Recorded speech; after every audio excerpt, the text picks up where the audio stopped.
Hello everyone. জাভাতে threading এর বিষয়গুলো খুবই সহজভাবে হ্যান্ডেল করা হয়েছে। তো আজকে আমরা থ্রেডিং কি জিনিস এবং সিপিইউ এবং থ্রেডিং এই দুইটার পার্থক্য কি এগুলো জানার মাধ্যমে আমরা কোড করব এবং থ্রেডিং সম্বন্ধে জানবো। ওকে? আচ্ছা। তাহলে শুরুতে ধরে নাও যে এই মানুষটা হলো একটা সিপিইউ।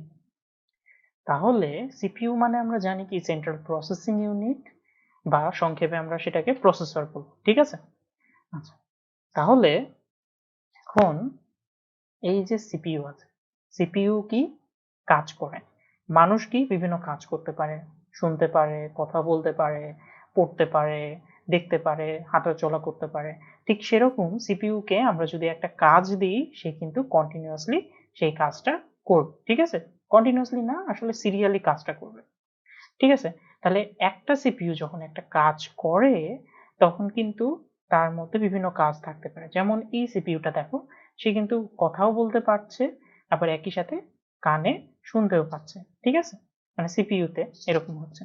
এরকম তাহলে কয়েকটা যদি মানুষ থাকে, দেখো এ একরকম দেখা গেল এ এর সাথে কথা বলতেছে, হ্যাঁ?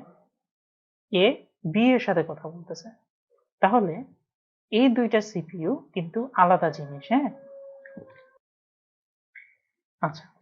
কিন্তু দেখো যে এই সিপিইউ কে যদি আমরা একটা কাজ দিই সে কিন্তু ডিস্টিংক্ট ভাবে ইন্ডিপেন্ডেন্ট ভাবে কাজটা করবে। এই সিপিইউটা কিন্তু ইন্ডিপেন্ডেন্ট কাজ করবে। তার মানে এরা কিন্তু ইন্ডিপেন্ডেন্ট। তাহলে একটা সিপিইউ কে যে কাজটা দেওয়া হবে সে কিন্তু ইন্ডিপেন্ডেন্টলি কাজটা করবে। এর সাথে এর কিন্তু কোনো সম্পর্ক নাই। এর জন্য এ থেমে থাকবে না, এরকম কিছু হবে না। ঠিক আছে? তাহলে এটাকে আমরা বলছি মাল্টিটাস্কিং টাইপের জিনিস। ঠিক আছে? আচ্ছা। এখন তাহলে থ্রেডিংটা কি? দেখো, আগে যখন এই যে আমাদের Intel core i3 core i5 যখন ছিল না তখন কি ছিল, একটা কোরের একদম শুরুতে একটা কোর বা একটা প্রসেসরে কম্পিউটার ছিল। তখন একটা প্রসেসরে কম্পিউটার থাকলেও তাকে দিয়ে কিন্তু আমরা এই যে মাল্টিপল কাজ যাতে করতে পারি সেই জন্য তখন থেকেই আমাদের এই যে মাল্টিপল থ্রেডিং এর ধারণাটা চলে আসে। তো এখানে দেখো এই মানুষটা এই যখন এর কিন্তু একটাই সিপিইউ, কিন্তু একে কিন্তু একই সাথে অনেকগুলো কাজ করতে হচ্ছে।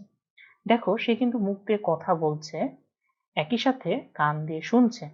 আমরা জানি যখন আমরা কোনো প্রোগ্রাম লিখি প্রোগ্রামটা কিন্তু সিরিয়ালি উপর থেকে নিচে মানে কোড বাই কোড রান হইতে থাকে। ঠিক আছে? কিন্তু এখানে যদি আমরা শুধু মুখের কোডটা লিখতাম, কথা বলার কোডটা লিখতাম তাহলে কিন্তু আমাদের এই যে কানে শোনার কোড এটা কিন্তু এক্সিকিউট হতো না। যদি সে এই কাজটা করতো, এই কাজটা করলে এই কাজটা একই সাথে প্যারালালি এক্সিকিউট করা সম্ভব না। তো সেই প্যারালালি এক্সিকিউট করার জন্যই থ্রেডিংটা আসছে। যেমন দেখো এ কিন্তু এই পেপারটা যখন পড়বে তখন কিন্তু এই কম্পিউটারটা সে দেখতে পাবে না। ঠিক আছে? তাকে কিন্তু একটা কাজ এট এ টাইম করতে হবে। তো সে কি করছে, সে খুবই বিজি মানুষ, সে একবার এই যে কফি নিল, কফিতে চুমুক দিল, তারপর সে ল্যাপটপের দিকে তাকালো, তারপর সে এই পেপারটা দেখলো, তারপর আবার ফোনে কথা বললো, হ্যাঁ? এরকম করলো। তাহলে এখানে কি হচ্ছে, আমরা যখন এই যে থ্রেডিংটা ইউজ করছি তখন কিন্তু সে একই সাথে সবগুলো কাজ কিন্তু করছে না। সে এটা একটু করছে, তারপর এটাকে স্লিপ বা স্টপ রাখছে, তারপর আবার এটা দেখছে, তারপর এটা দেখছে, এইভাবে করে সে প্যারালালি কাজগুলো করছে, মানে প্যারালালি এটা থেকে এটা সোয়াপ করছে, এটা থেকে এটা সোয়াপ করছে, এইভাবে সে আগাচ্ছে। ঠিক আছে? তাহলে এই বিষয়টাই আমাদের মাল্টি থ্রেডিং এ হয়। আচ্ছা, এখন আমরা দেখব যে আমরা বিভিন্ন কোড লিখেছি সেখানে কি থাকতো, মেইন বলে একটা ফাংশন থাকতো। তাহলে এই যে মেইন যে ফাংশনটা থাকে সেটাকে আমরা বলি মেইন থ্রেড। ঠিক আছে? যে হলো আমার মেইন গ্যাংস্টার, যে যাকে নিয়ে আমাদের মূল আলোচনা।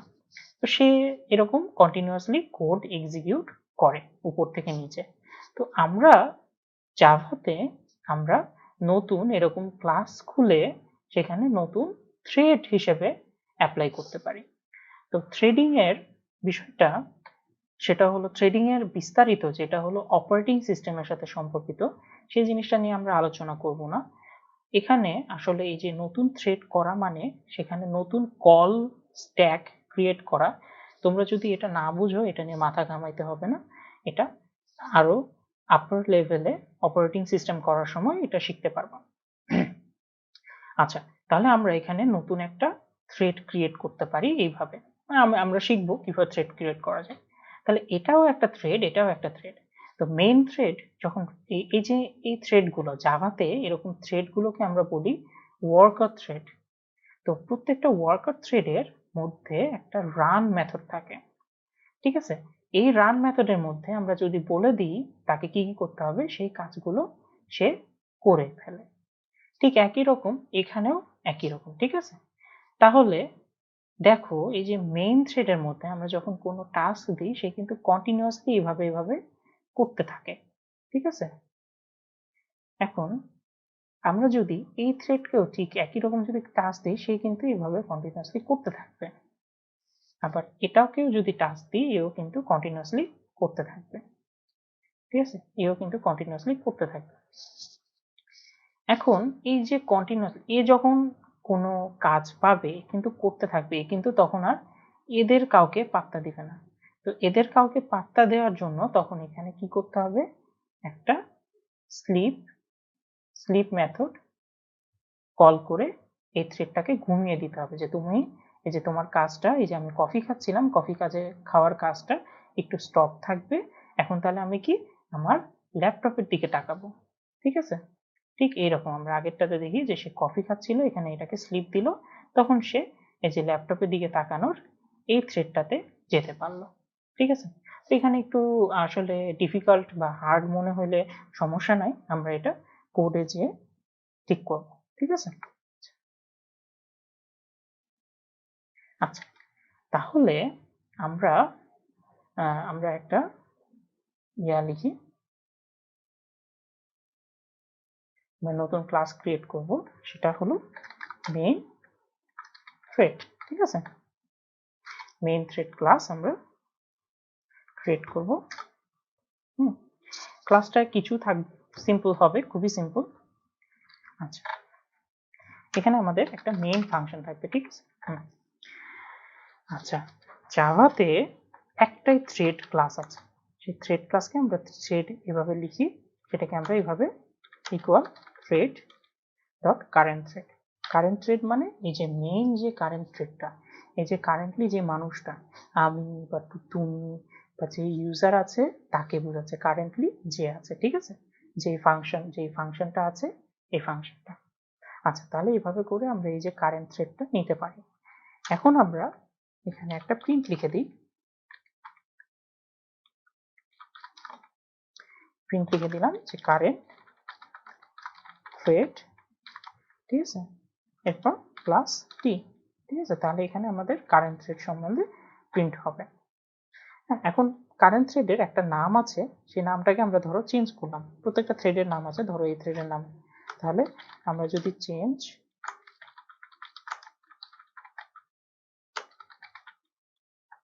ঠিক আছে? তাহলে আমরা এখানে টি ডট সেট নেম বলে একটা ফাংশন আছে থ্রেডের, সেটা দিয়ে আমরা সেই থ্রেডটাকে রিনেম করতে পারি, ঠিক আছে? আমরা এই পর্যন্ত যদি রান দিয়ে দেখি কি হয়, দেখি।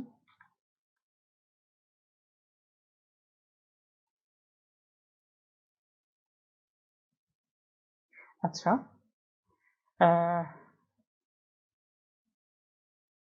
সরি এখানে কি এরর দেখাচ্ছে, একটু দেখতে হবে।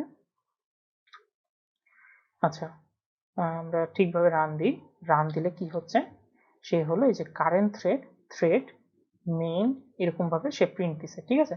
তাহলে এই জায়গাতে এটা প্রিন্ট দিয়েছে। তাহলে আমরা যখন রিনেম করলাম তখন আবার তাহলে রিনেমটা আমরা দেখি, এখানে আফটার নেম চেঞ্জ, ঠিক আছে? তাহলে আমরা দেখি যে নেম চেঞ্জ করলে আমাদের থ্রেডের এরকম নাম দেওয়া যায়, ঠিক আছে? তাহলে এই যে আমাদের নেম চেঞ্জ করার পর থ্রেডের এরকম হয়ে গেল, ঠিক আছে? আচ্ছা, এখন আমরা এই থ্রেডে কিছু টাস্ক দিব, সেটা হলো সে প্রিন্ট করবে, হ্যাঁ, ফর লুপ দিয়ে সে প্রিন্ট করবে n ইকুয়াল 5 থেকে সে 0 আগ পর্যন্ত 1 পর্যন্ত সে প্রিন্ট করবে, হ্যাঁ, এবং প্রিন্টের সময় ঠিক আছে। সেখানে কি হলো, আচ্ছা প্রিন্টের সময় সে n কে প্রিন্ট করবে এবং সে স্লিপ দিবে, ঠিক আছে, স্লিপ দিবে। আচ্ছা আমরা এখানে 500 মিলি সেকেন্ড দিই, এটা কিন্তু মিলি সেকেন্ডে আসলে। আচ্ছা এটা একটা ইয়া দেখাচ্ছে, তো এটার জন্য আমাদেরকে এখানে ট্রাই ক্যাচ ব্লকে সারাউন্ড করতে হবে। এভাবে করে তাহলে আমাদের হয়ে গেল। আমরা এখানে এক্সেপশন থ্রো করলে আমরা এখানে শাউট লিখে ট্যাব লিখবো এবং লিখবো মেইন থ্রেড ইন্টারাপ্টেড, ঠিক আছে। আচ্ছা তাহলে কোনো কিছু হইলে আমরা এইরকম দেখতে পারি। তাহলে কি হচ্ছে দেখো, দেখো সে কিন্তু এই যে এরকম ভাবে প্রিন্ট করতেছে। আচ্ছা আমরা এটা আরো একটু বেশি দিয়ে দিই, আমরা এখানে 10 থেকে দিই, তাহলে আমাদের আরো সুবিধা হবে। হ্যাঁ তাহলে এবং এটা আমরা 500 সেকেন্ডই থাকুক। আমরা যদি স্টার্ট দিই, এই যে এক এক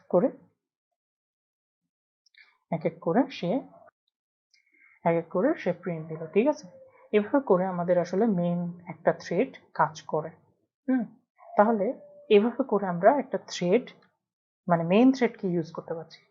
এখন আমাদের এই থ্রেডটাতে আমরা যদি কোনো কাজ দিয়ে দিই, কাজ যদি না দিই তাহলে আমাদের হবে না। মানে ধরো একটা থ্রেড আমরা লিখবো, একটা ক্লাস লিখবো, সেই ক্লাসটা শুধু লিসেন করবে বা কথা সাউন্ড করবে, এরকম থাকবে।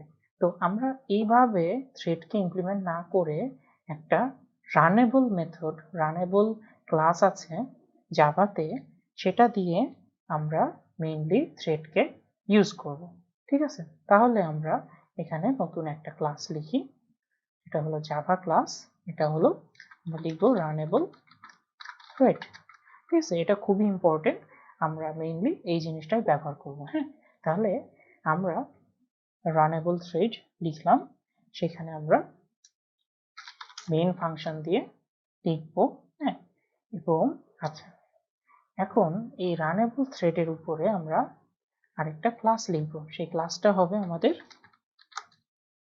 নিউ থ্রেড ক্লাস, ঠিক আছে। আমরা এখানে নিউ থ্রেড, ঠিক আছে, এই ক্লাসটা থাকবে, এটা সিম্পল এরকম ক্লাস হবে।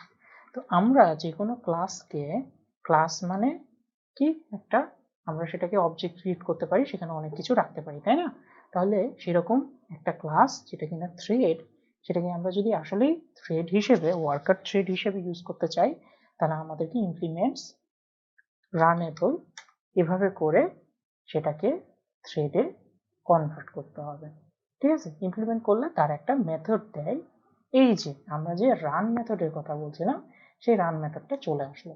তাহলে একটা থ্রেড কন্টিনিউয়াসলি কি করবে বা কোন কাজটা এক্সিকিউট করবে সেটাকে আমরা এই রান মেথডের মধ্যে লিখে দিতে পারি, এবং এইভাবে করে আমরা বিভিন্ন কাজের জন্য আলাদা আলাদা ক্লাস করে সেটার থ্রেড বানিয়ে ফেলতে পারি, ঠিক আছে। এটাকে আমরা এক্সটেন্স হিসেবেও ইউজ করতে পারতাম, কিন্তু সেটার কেস আলাদা, আমরা মেইনলি ইমপ্লিমেন্ট হিসেবে করব, এতে আমাদের সহজ হবে। আচ্ছা এখানে আমরা একটা এই যে থ্রেডটা, এই থ্রেডটার জন্য একটা গ্লোবাল অবজেক্ট খুলে রাখি টি, ঠিক আছে। এখন এখানে আমরা একটা কনস্ট্রাক্টর ক্রিয়েট করি, কনস্ট্রাক্টর। তাহলে এই থ্রেডে আসলে এই থ্রেডটাকে আমাদের তখন অ্যাসাইন করতে হবে নিউ থ্রেড, ঠিক আছে, দিস কমা থ্রেডের নাম কি দিব আমরা, এমনি একটা দিয়ে দিলাম রানেবল থ্রেড। এভাবে তাহলে আমরা থ্রেড অবজেক্টটাকে একটা নতুন থ্রেড হিসেবে অ্যাসাইন করলাম। এখন এই থ্রেডটাকে তো স্টার্ট করতে হবে, যখন সে কনস্ট্রাক্টর কল করবে তখন আমরা থ্রেডটাকে স্টার্ট করে দেব।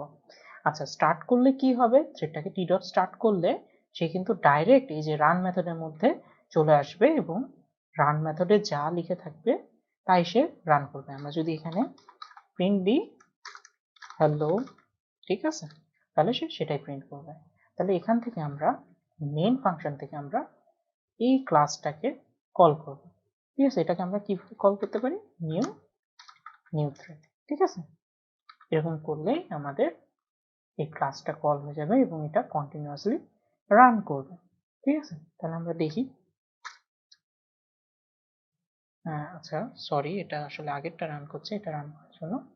ঠিক আছে, তাহলে রানেবল মেইন থ্রেড দিলে এই যে যখন আমরা এখান থেকে এই ক্লাসটা কল করলাম বা ক্লাসটার নতুন ইনস্ট্যান্ট করলাম, তখন কি হলো, কনস্ট্রাক্টরে আসলো, নতুন থ্রেড ইয়া হলো এবং এখানে যে টি ডট স্টার্টে গেল, তারপর এই যে টি ডট স্টার্টের কারণে সে কিন্তু রানে চলে গেছে। ঠিক আছে, রান মেথড। আচ্ছা, এখন আমরা ঠিক আগের কাজটা এখানে করি। আগে যেটা কাজ করছিলাম, যে এরকম আমরা প্রিন্ট দিয়েছিলাম, ঠিক সেরকম আমরা এখানে রান মেথডের মধ্যে আমরা প্রিন্ট দিই। হ্যাঁ, প্রিন্টে আমরা লিখব এখানে যে চাইল্ড থ্রেড। ঠিক আছে, কারণ এই তো মানে মেইন থ্রেডের চাইল্ড থ্রেড। ঠিক আছে, এভাবে করে চাইল্ড থ্রেড, এবং আমরা সেটাকে 500 মিলি সেকেন্ড স্লিপ দিব। হ্যাঁ, এবং এখানে চাইল্ড থ্রেড। ঠিক আছে, এবং যখন এটা শেষ হয়ে যাবে তখন এক্সিটিং চাইল্ড থ্রেড। ঠিক আছে, তখন সে চাইল্ড থ্রেড থেকে বের হয়ে যাচ্ছে যখন এই কাজটা করা শেষ হয়ে গেছে। হ্যাঁ, তাহলে আমরা মেইন থ্রেডে এরকম ছিল, সেখান থেকে আমরা এই যে চাইল্ড থ্রেডে আমরা যখন এই যে স্টার্ট করলাম তখন সে তাহলে এখন কি করবে, সে এখন এটা রান করবে। কি করবে, সে যেখানে গেল এই যে 10 9 8 7 6 এরকম ভাবে ইয়া করলো। আচ্ছা, আমরা যদি এখানে আরেকটা নিউ থ্রেড খুলি, দেখি যে আমাদের কি হচ্ছে, এখানে কি দেখা যায়।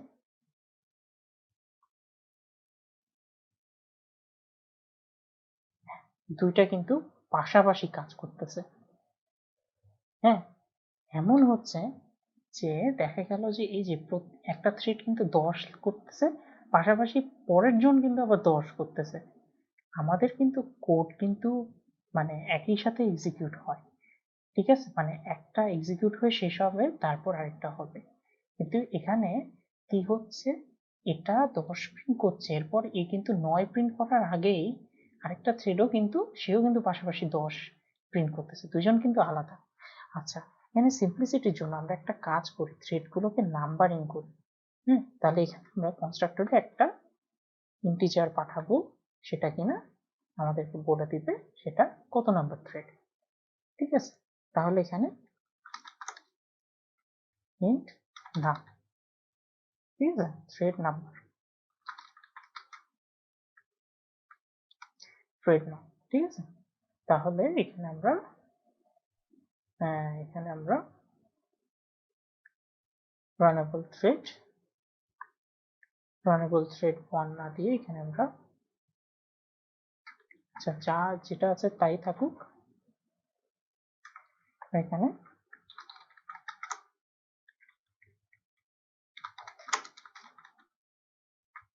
Thread number. ঠিক আছে, এইভাবে রাখলাম এবং এখানে আমরা সেই জিনিসটা দিয়ে দিলাম। ওকে, আচ্ছা 30 দিতে হবে। তাহলে আমরা সেই গ্লোবাল ভ্যারিয়েবল রেখে দিলাম এবং এখানে আমরা কি করব,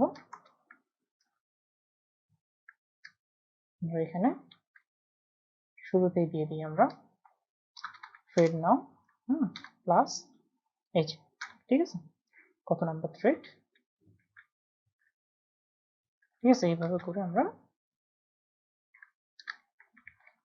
এভাবে করে আমরা তাহলে বুঝতে পারবো যে কত নাম্বার থ্রেড কি কাজ করতেছে। তাহলে এটাকে আমরা যদি আবার রান দিয়ে দেখি তাহলে কি হয়। এই যে শুরুতে 2 নাম্বার 1 নাম্বার মানে আলাদা আলাদা, যেমন 2 1 1 2 এভাবে করে সে প্রিন্ট করতেছে, একটু উদ্ভট টাইপের, তাই না? আচ্ছা, এখন দেখো, ধরো আমরা এই যে থ্রেড স্লিপ এটা কমেন্ট আউট করে দিই, তাহলে কি হবে, এই অংশটুকু আমরা কমেন্ট আউট করে দিই, তাহলে কি হবে?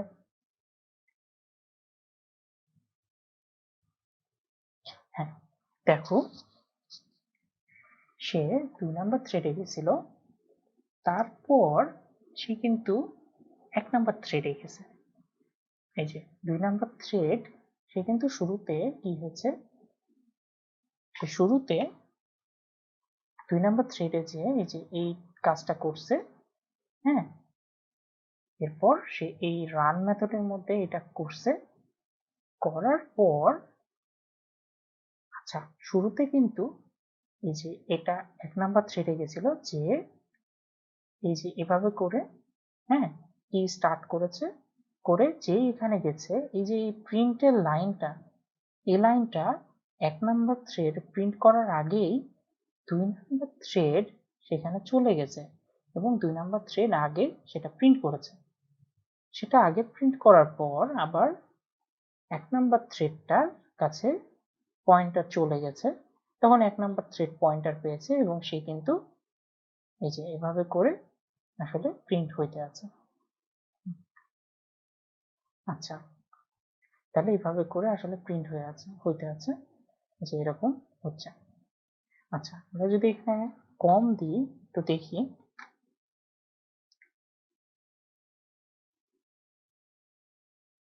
হ্যাঁ, কম দিলে কি হচ্ছে, দেখো, আচ্ছা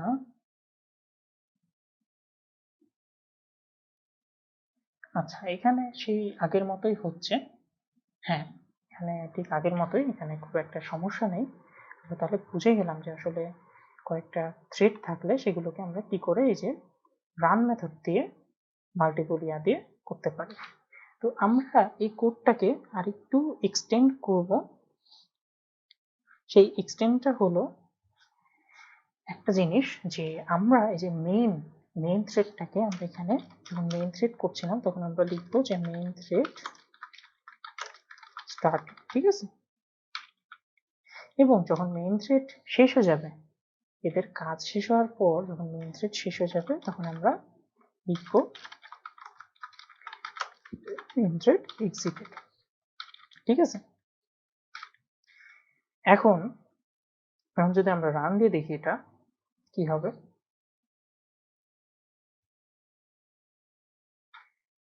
দেখো মেইন থ্রেড স্টার্টেড হয়েছে এবং মেইন থ্রেড এক্সিটেড, তার মানে এই লাইনটা এক্সিকিউট করার পর, ঠিক আছে, আচ্ছা আমরা একটু ভালো করে দেখাই। আচ্ছা, তার মানে এই যে এই লাইনটা এক্সিকিউট হওয়ার পর সে কিন্তু এই লাইনে গেছে, হ্যাঁ, এই যে মেইন থ্রেড এক্সিটেডে প্রিন্ট করেছে, তার মধ্যে সে কিন্তু এই লাইন কিন্তু করে ফেলছে। হ্যাঁ, এদেরকে যখন করছে তখন কিন্তু এই যে পুরো মেথডটা, পুরো এই যে কাজটা এটা কিন্তু আলাদা হয়ে গেছে, মানে কমপ্লিট একটা আলাদা পার্সন, আলাদা মানুষ হয়ে গেছে, যেটা কিনা এটা আলাদাভাবে কাজটা করছে। এবং এই যে নিউ থ্রেড 2 এটাও কিন্তু আলাদা একটা হয়ে গেছে, যেটা কিনা আলাদাভাবে প্রিন্ট করছে, এবং তারা তাদের কাজ ঠিকই করছে।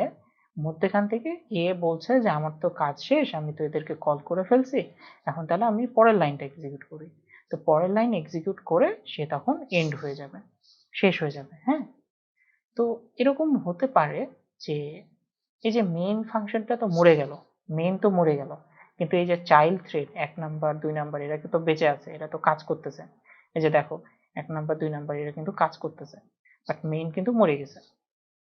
হুম, তো ধরো আমরা চাই না যে মেইন মরুক, আমরা চাই যে এই যে এই 1 নাম্বার এবং 2 নাম্বারের কাজ শেষ হওয়ার পরে, এদের কাজ শেষ হওয়ার পরে মেইন মরবে। তাহলে সেটা করার জন্য আমাদেরকে কি করতে হবে, সেটা করার জন্য আমাদের একটা মেথড আছে, সেই মেথডটা করতে হবে।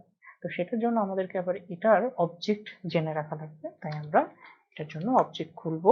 হুম, এটা হলো অবজেক্ট 1, নাম দিলাম, ঠিক আছে, ঠিক সিম্পল, কোনো সমস্যা নেই, একই রকমই হবে এটার জন্য, ঠিক একই রকম এদের অবজেক্টিভ ইনস্ট্যান্স লাগবে, ঠিক আছে, এইভাবে। হ্যাঁ, তাহলে এইভাবে করে আমরা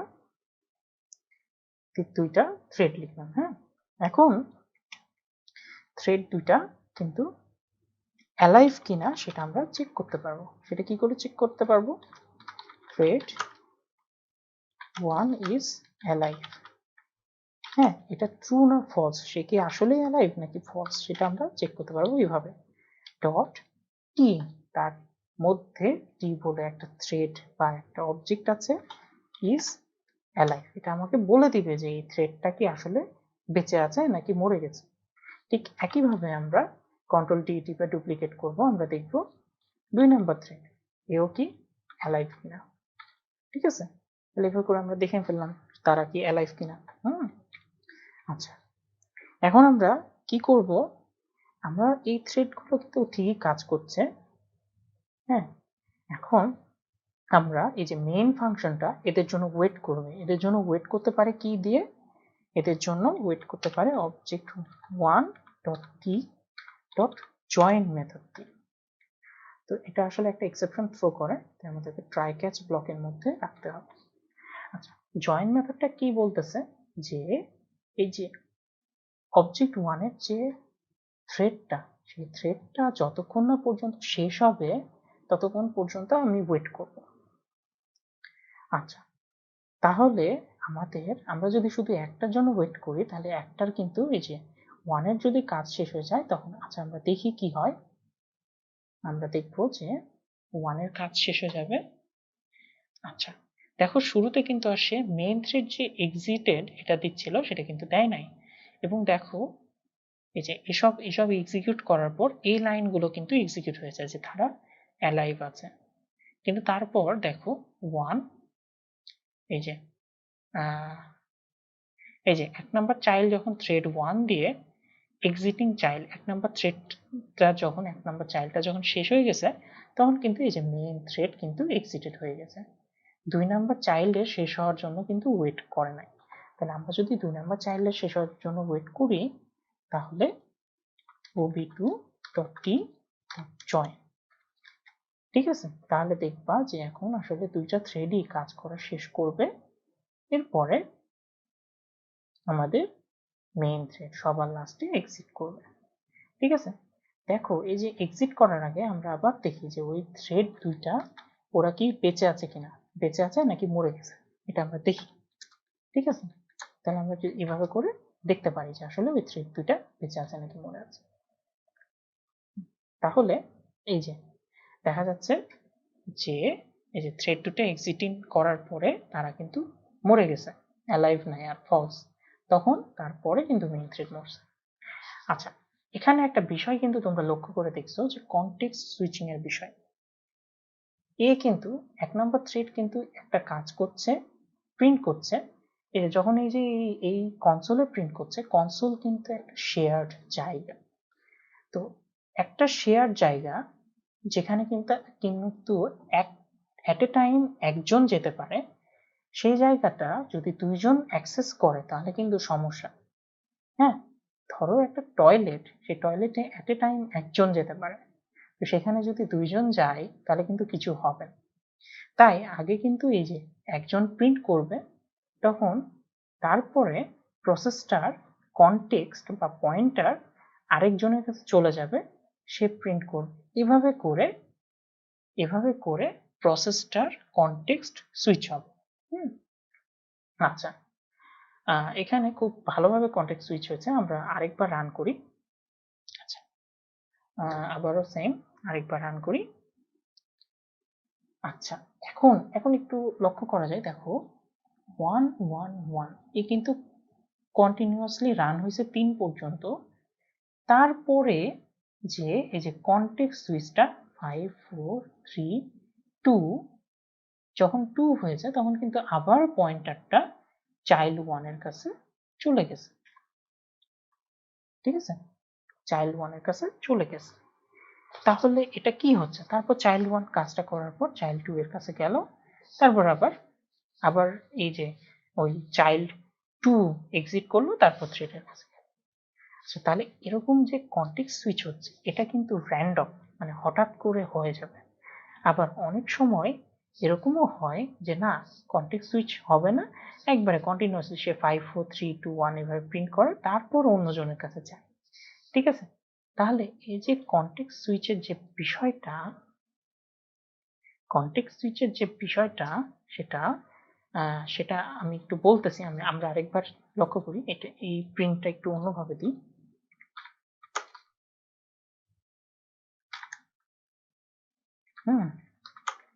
একটু এখানে টেস্ট করি, দেখি কি হয়।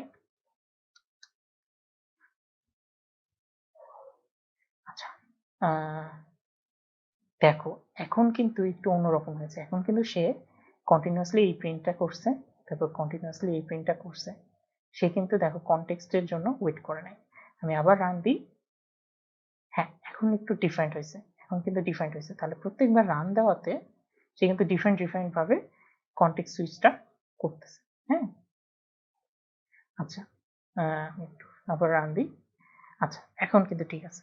তাহলে কি হচ্ছে, এই যে এ যখন সিপিইউটা পাচ্ছে, এই থ্রেডটা যখন রান করছে, তখন কিন্তু একবারে কন্টিনিউয়াসলি এভাবে রান করছে, এদের কাছে কিন্তু যাচ্ছে না। ঠিক আছে? তাহলে আমরা এই যে তারপরে এর কাজ শেষ হওয়ার পরে তখন কিন্তু এই থ্রেড টু, চাইল্ড টু কিন্তু পাচ্ছে। তো আমরা যেন এই যে দুইটা থ্রেড যাতে কন্টেক্সট সুইচ হয়, সেটা এনশিওর করার জন্য আমরা এখানে স্লিপ মেথডটা দিই, যাতে এই থ্রেড কন্টিনিউয়াসলি কাজ না করে যেতে পারে, সে একটু থেমে কন্টেক্সট সুইচ হতে সাহায্য করে। সে যখন ঘুমাবে তখন কি হবে, প্রসেসটা চাইল্ড টু এর কাছে যাবে, চাইল্ড টু এর কাছে যেয়ে তখন চাইল্ড টু এক্সিকিউট হবে। তাহলে এইভাবে করে আমরা মাল্টিটাস্কিং করতে পারবো। আমরা যখন কফি খাবো, সে যখন কফি খাবে, এই যে আমাদের ইউজার যে ছিল, সে যখন কফি খাবে, সে লাগাতার কফি খেয়ে কফি শেষ করে দিবে না তো, সে অল্প একটু চুমুক দিবে, তারপর একটু ল্যাপটপের দিকে দেখবে, এভাবে করে সে করবে। ঠিক একই রকম সেই কাজটা করার জন্য সে ধরো এই থ্রেডটা অল্প একটু একটা প্রিন্ট দিল, তারপর একটু ঘুমাইলো, তারপর তখন অন্য অন্য থ্রেডটা, পরের থ্রেডটা সেও আরেকটু কাজ করলো, আরেকটু ঘুমাইলো, এভাবে। এখন যদি আমরা রান দিই, আমরা দেখতে পাবো এই যে একাধারে কিন্তু একটা থ্রেড কন্টিনিউয়াসলি কাজ করে না। ঠিক আছে? যে একাধারে যে একটাই থ্রেড, দেখো 1 1 1 এরকম কিন্তু হয় নাই। হ্যাঁ, তাদের মধ্যে কিন্তু কন্টেক্সট সুইচিং, তাদের মধ্যে কিন্তু এই যে মিউচুয়াল যে এক্সক্লুশন, মিউচুয়াল এক্সেপশন যেটা, ঠিক আছে, সেটা বরাদ্দ আছে। হ্যাঁ, যে এ নিছে, এ পাইছে, তারপর ঠিক আছে আমি ছেড়ে দিলাম, এখন তুমি নাও, তারপর এ পাইছে, ঠিক আছে আমি, এখানে সে আবার পেয়ে গেছে, এখানে আবার এই যে একটু চেঞ্জ হয়েছে, ঠিক আছে, চেঞ্জ হবে, কিন্তু ওই যে আগের মতো যে কন্টিনিউয়াসলি 0 1 2 3 4 5 এরকম হবে না। ঠিক আছে? আচ্ছা, এখানে আরেকটা বিষয় লক্ষ্য করার, যে আমি যখন এই যে এভাবে প্লাস প্লাস দিলাম, তখন কিন্তু জিনিসটা একটু ফাস্টার হলো। আগে কি ছিল, মাইনাস মাইনাস ছিল। ঠিক আছে? এই যে এই কোডটা ছিল আগে, আগে যখন, আচ্ছা আমরা লিখি, এই যে এই কোডটা ছিল, এই কোডটা থাকায় কি সমস্যা হয়েছিল, এই কোডটা থাকায় এই যে মাইনাস মাইনাস করার জন্য সিপিইউ এ বেশি টাইম লাগতো। তো সেই জন্য আমাদের এই যে কন্টিনিউয়াস একটু সমস্যা হচ্ছিল, তাই আমরা এখানে প্লাস দিলাম। এটা কোনো বিষয় না, আমি জাস্ট দেখানোর জন্য এটা দেখাইছি। ঠিক আছে? তাহলে আমি বুঝছি যে আজকে তোমরা হয়তো এই যে থ্রেডিং এর যে মেইন যে কনসেপ্ট আছে, কি করে একটা নতুন থ্রেড ক্রিয়েট করতে হয়, কি করে সেটাকে ইউজ করতে হয়, সেটা বুঝতে পারছো।